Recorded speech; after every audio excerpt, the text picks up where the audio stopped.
अस्सलाम वालेकुम स्टूडेंट्स आज हम एक्सरसाइज 2.5 स्टार्ट करने वाले हैं। एक्सरसाइज स्टार्ट करने से पहले आपको एक टर्म से अंडरस्टैंड करवाता चलूँ जो कि है कम्प्लेक्स नंबर्स। बेटा जो कम्प्लेक्स नंबर है इसके दो पार्ट्स होते हैं, real part and imaginary part. ठीक है, ये मैंने एक इक्वेशन लिखी है, ये कम्प्लेक्स नंबर है 2 - 3 आयोटा। इस आई को आयोटा बोलते हैं। ठीक है, इसमें 2 जो है बेटा इसको रियल पार्ट कहते हैं और 3 आयोटा जो आपको नज़र आ रहा है इसे कहते हैं इमेजिनरी पार्ट। अब कुछ बातें बताता हूँ आपको, वो आपने याद रखनी है। -1 स्क्वायर रूट होता है बेटा इक्वल टू इस आयोटा के इक्वल, ये आपने याद रखना है। -1 square root is equal to iota. ठीक है, अब मैं एग्ज़ाम्पल आपको दूं, अगर -7 स्क्वायर रूट ले लें, इसे कैसे सोल्व करेंगे आप? अगर मैं लिखूं -1 मल्टीप्लाई 7 और ऊपर स्क्वायर रूट, मैं राइट कर सकता हूं ऐसे। ये देखें -7 है, -1 लिखा और ये प्लस का 7, अगर मैं इसे मल्टीप्लाई करूं तो वही -7 बनेगा।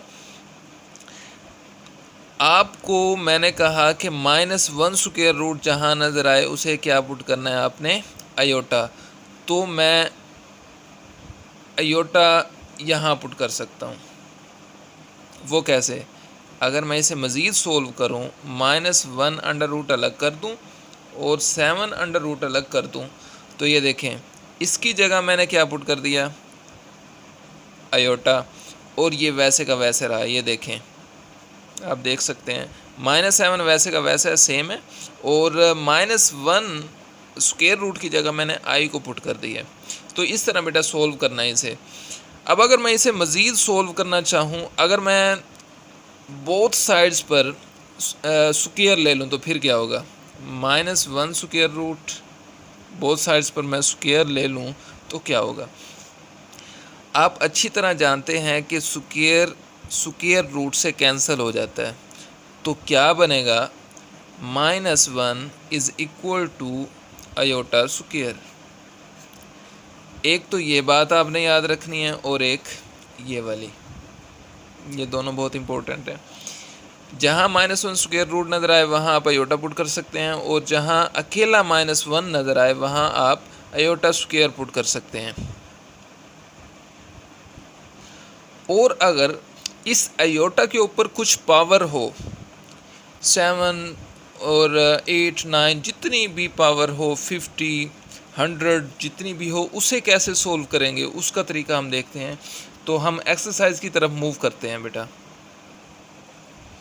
फर्स्ट क्वेश्चन है बेटा एक्सरसाइज 2.5 का आयोटा 7। अब इसे कैसे सोल्व करेंगे आप?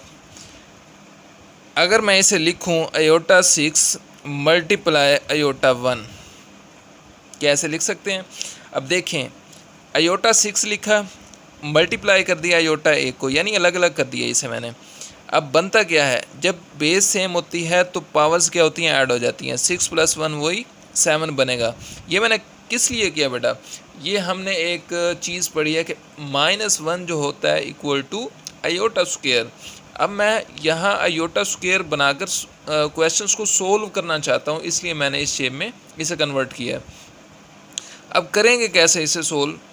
अगर मैं इसे लिखूं आयोटा स्क्वायर और इसकी जो पावर है वो 3, अगर मैं लिख दूं, ये देखें 2 को अगर हम 3 से मल्टीप्लाई करें तो वही 6 बनेगा, और ये आयोटा अलग। ठीक हो गया।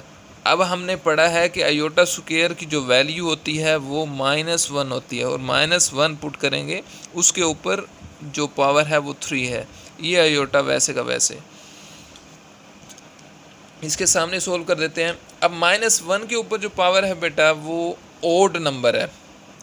एक बात याद रखिएगा, जो अगर पावर ओड में हो और नीचे अगर वैल्यू माइनस में आ रही है तो आंसर माइनस में आएगा। ठीक है, अगर ऊपर जो है इवन नंबर हो और नीचे जो वैल्यू वो माइनस में हो तो आंसर इवन में आएगा।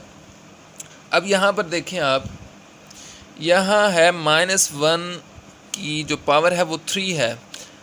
अगर मैं इसे एक्सप्लोर करूं थोड़ा सा, -1 की पावर 3 का मतलब है कि -1 को 3 टाइम्स मल्टीप्लाई करना। अब ये देखें, -1 को मल्टीप्लाई करें -1 से तो +1 आता है। जब हम +1 को -1 के साथ मल्टीप्लाई करेंगे तो आंसर क्या आएगा? -1। इसलिए यहाँ पर आंसर जो आएगा -1 आएगा, और जो बाहर खड़ा है वो है अयोटा। जब -1 को अयोटा के साथ मल्टीप्लाई करेंगे तो माइनस अयोटा। तो ये आपका बेटा आंसर है। तो चलिए इसका दूसरा पार्ट भी देख लेते हैं, आपके लिए मैं इसे सोल्व कर देता हूँ। अयोटा 50 है बेटा, इसे कैसे सोल्व करेंगे? बिल्कुल ईजी है ये भी, आप पावर को देखकर मत डरिए, ये बहुत ईजी क्वेश्चन है। अब मैं इसे लिख सकता हूँ अयोटा स्क्वायर में, अगर हम 25 को मल्टीप्लाई करें 2 से तो वही 50 बनेगा। ठीक है बेटा। अब अयोटा स्क्वायर की वैल्यू आपको पता है, अयोटा स्क्वायर की वैल्यू -1 होती है, और ऊपर गया है 25। अब -1 नीचे है, ऊपर है ओड नंबर। मैंने आपको कहा अगर ऊपर पावर ओड में हो और नीचे -1 हो तो आंसर क्या आता है? ओड में आता है, वही -1 का -1 रहेगा। तो थर्ड पार्ट आप कर लेंगे अयोटा 12। इसको आपने क्या करना है कि अयोटा स्क्वायर ऊपर पावर बना देंगे आप 6, -1 पुट करेंगे, 6 ऊपर आपके पास इवन नंबर है तो +1 आंसर आएगा इसका। फोर्थ क्वेश्चन चलें आपके लिए ट्राई कर देता हूँ मैं। -1 माइनस अयोटा, इसकी जो होल पावर है बेटा वो है 8। अब इसे कैसे सोल्व करना है आपने? अब ऊपर क्या है? पावर इवन में है और नीचे माइनस है, तो हम क्या कर सकते हैं? अगर ऊपर इवन हो नीचे माइनस हो तो हम इसे प्लस में लिख सकते हैं। ये मैंने आपको पहले कहा कि इसे हम प्लस में लिख सकते हैं। अब इसे सोल्व करें, हम इसे राइट कर सकते हैं अयोटा स्क्वायर और ऊपर पावर बना दें 4, तो 2 को 4 से मल्टीप्लाई करें तो वही 8 बनेगा। ठीक है। अब अयोटा स्क्वायर की वैल्यू आपको पता है -1 होती है, ऊपर पावर है 4 एक इवन नंबर है। ठीक है। पावर इवन में हो, नीचे माइनस हो तो आंसर क्या आता है? प्लस में। इसी तरह आप 5th क्वेश्चन कर लेंगे, और 6th, चले मैं 6 भी कर देता हूँ आपको। 27 है, ये कैसे होगा? अब 27 जो है ये एक ओड नंबर है, इसको मैं अगर इवन में बना दूँ वो कैसे बनेगा? अयोटा 26 मल्टीप्लाई अयोटा 1, 26 और 1 वही 27 बनता है। बेसिस सेम है, इन्हें पावर्स को हम ऐड कर सकते हैं। तो मज़ीद सोल्व कैसे करेंगे इसे? अयोटा 26 को मैं लिख सकता हूँ अयोटा स्क्वायर और इसकी पावर 13। 2 को 13 से मल्टीप्लाई करें तो वही 26 बनेगा आपके पास, और ये अयोटा 7। अब अयोटा स्क्वायर की वैल्यू आप जानते हैं -1 होती है, ऊपर है 13 और ये 7 अयोटा जो आपके साथ आ रहा है। अब ऊपर जो है इवन नंबर है बेटा पावर में, ओड नंबर है और नीचे -1 है, तो आप क्या करेंगे? अगर ऊपर ओड और नीचे -1 हो तो आंसर क्या आता है? माइनस में आता है, यानी -1 मल्टीप्लाई अयोटा। -1 मल्टीप्लाई अयोटा करेंगे तो आंसर आएगा आपके पास माइनस अयोटा। ये आंसर है आपके पास। क्वेश्चन नंबर 2 है बेटा, right the conjugate of the following numbers. अब कॉन्जुगेट क्या होता है? कॉन्जुगेट बेटा कोई भी कॉम्प्लेक्स नंबर है आपके पास, आपने जस्ट करना क्या है? कॉम्प्लेक्स नंबर के बारे में आपको पहले बता चुका हूँ कि कॉम्प्लेक्स नंबर के 2 पार्ट्स होते हैं, रियल एंड इमेजिनरी पार्ट। आपने कॉन्जुगेट कैसे लेना है फिर कॉम्प्लेक्स नंबर्स का? आपने जस्ट करना क्या है कि जो उसमें आपको इमेजिनरी पार्ट यानी अयोटा वाला नंबर नज़र आएगा, आपने जस्ट उसका साइन चेंज कर देना है। Complex number is basically is the combination of real and imaginary part. अब मैं कोई भी कॉम्प्लेक्स नंबर लेट कर लेता हूँ कि वो जी है। ठीक है। 2 - 3 अयोटा, ये मैंने लेट कर लिया, वैसे आपको समझाने के लिए बता रहा हूँ। अब इसका हमने कॉन्जुगेट कैसे लेना है? आपने जस्ट करना क्या है, इस जी के ऊपर बार लगा देनी है। इसे बार भी पढ़ते हैं और कॉन्जुगेट भी कहते हैं। मैंने बताया आपको कि जो इमेजिनरी पार्ट होगा उसके साथ जो साइन होगा उसे आपने चेंज कर देना है जब आप कॉन्जुगेट लेंगे। अब इसके साथ माइनस है तो इसे मैं प्लस में कन्वर्ट कर दूंगा क्योंकि मैं कॉन्जुगेट ले रहा हूँ। ये देखें, हम क्वेश्चंस की तरफ मूव करते हैं इसका। चले मैं आपके लिए सेकंड पार्ट ट्राई करता हूँ। सेकंड पार्ट है बेटा 3 माइनस 5 आयोटा। अब इसका कॉन्जुगेट लेना है। सबसे पहले हम करेंगे let z is equal to 3 minus 5 iota. ये आपके पास एक कम्प्लेक्स नंबर है, ठीक है। अब इसका कॉन्जुगेट लेना है, तो कॉन्जुगेट लेने के लिए आपको बताया मैंने इस z के ऊपर बार लगा देनी, यानी कॉन्जुगेट ले रहे हैं हम 3। अब ये अयोटा वाली जो है यानी इमेजिनरी पार्ट है, इसका आपने साइन चेंज कर देना है। माइनस है तो प्लस कर देंगे, अगर प्लस है तो माइनस कर देंगे। तो ये आपके पास सिंपली आंसर है इसका। इसी के सामने मैं कोई और पार्ट ट्राई कर देता हूँ। जैसे कि थर्ड पार्ट है बेटा, सिर्फ उसमें दिया हुआ है माइनस अयोटा। अब अगर मैं इसे रीराइट करूँ, रीराइट कर लेते हैं, इसे मैं लिख सकता हूँ 0 माइनस अयोटा, ठीक है। अब आपके पास ये रियल पार्ट बन गया और ये इमेजिनरी पार्ट बन गया। इसे मैं लेट करूँ z के इक्वल 0 माइनस अयोटा, ठीक है।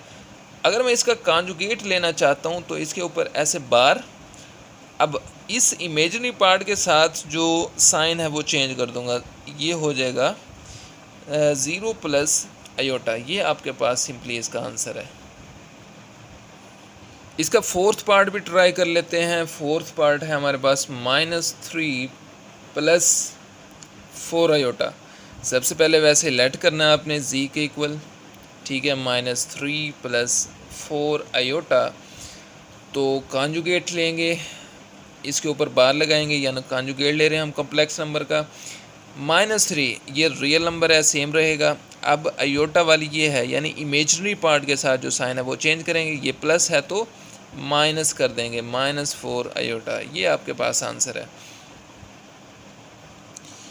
बाकी पार्ट्स बेटा इसके इजी हैं, मैंने आपके लिए मैक्सिमम कर दिए हैं, बाकी आप सोल्व करिए, कोशिश कीजिएगा। थर्ड बेटा इसका क्वेश्चन है, उसमें करना क्या है, right the real and imaginary part of the following numbers. मैं आपको पहले बता चुका हूँ कि कॉम्प्लेक्स नंबर में रियल और इमेजिनरी पार्ट कौन सा है, इसमें जस्ट वही आपने अलग अलग करने हैं। तो मैं इसमें से भी कोई कर देता हूँ। जैसे कि थर्ड पार्ट है इसका -3 अयोटा प्लस 2। अब इसमें हमने अलग अलग करना है रियल और इमेजिनरी पार्ट को। तो आप अब इजीली इसमें से अंडरस्टैंड कर सकते हैं कि ये हमारे पास इमेजिनरी पार्ट है और 2 इज़ द रियल नंबर है। तो हम लिखेंगे यहाँ पर -3 iota is equal to imaginary part, और जो 2 है आपके पास वो है रियल पार्ट। क्वेश्चन नंबर 3 के बेटा बाकी पार्ट्स बिल्कुल सेम है, आपने जस्ट रियल और इमेजिनरी पार्ट्स को अलग अलग करना है। तो मैं आपके लिए क्वेश्चन नंबर 4 करता हूँ, जिसमें हमने फाइंड करना है x और y की वैल्यूज़ को। आपके पास एक कॉम्प्लेक्स नंबर दिया हुआ है x plus iota y plus 1 is equal to 4 minus 3 iota. ये तो कॉम्प्लेक्स नंबर्स हैं आपके पास। एक बात याद रखिएगा बेटा, जब दो कॉम्प्लेक्स नंबर्स के दरमियान इक्वलिटी का साइन आ जाए तो आप समझ जाएं, आपको पता होना चाहिए कि जो रियल पार्ट होगा लेफ़्ट साइड का वो राइट साइड के रियल पार्ट के इक्वल होगा, और लेफ़्ट साइड के जो इमेजिनरी पार्ट होगा वो राइट साइड के इमेजिनरी पार्ट के इक्वल होगा। तो हम इसे अब इसमें देखें, इमेजिनरी पार्ट ये वाला है आपके पास जिसके साथ अयोटा है, x is the real number and 1 is the real number. तो मैं क्या करूँगा, इसे रीअरेंज कर लूँगा। सबसे पहले रीअरेंज, ठीक है, x प्लस 1 कर लेते हैं और प्लस अयोटा y। देखें, रियल पार्ट अलग कर लिया, इमेजिनरी पार्ट अलग कर लिया, इक्वल के दूसरी साइड पर सेम लिखा रहने दें। अब मैंने आपको कहा कि दो कम्प्लेक्स नंबर हों तो इक्वल के दूसरी साइड, दोनों साइड पर जो है लेफ़्ट साइड का जो रियल पार्ट होगा वो राइट साइड के रियल पार्ट के इक्वल होगा, और लेफ़्ट साइड के इमेजिनरी पार्ट जो होगा वो राइट साइड के इमेजिनरी पार्ट के इक्वल होगा। तो हम लिख सकते हैं x+1 equal to 4 and y iota is equal to -3 iota. ठीक है बेटा। अब x अगर यहाँ रखें लेफ़्ट साइड पर, +1 वहाँ जाकर -1 हो जाएगा, 4 - 1 x कितना बचता है हमारे पास 3। ये आपके पास है x का आंसर। और अगर इसमें से हम y की वैल्यू फाइंड करना चाहें तो -3 आयोटा यहाँ आकर डिवाइड हो जाएगा, आयोटा आयोटा से कैंसिल, y की वैल्यू जो बनती है वो है -3। हमें क्वेश्चंस में यही पूछा गया था, उन्होंने कहा कि फाइंड करें value of x and y, तो हमने फाइंड कर दी। x की वैल्यू 3 निकली हमारे पास और y की वैल्यू -3। तो बेटा आज का लेक्चर हमारा यहीं तक। अगर किसी क्वेश्चन में कोई मसला हो तो कमेंट सेक्शन में आप पूछ सकते हैं। नेक्स्ट लेक्चर तक के लिए अल्लाह हाफिज़।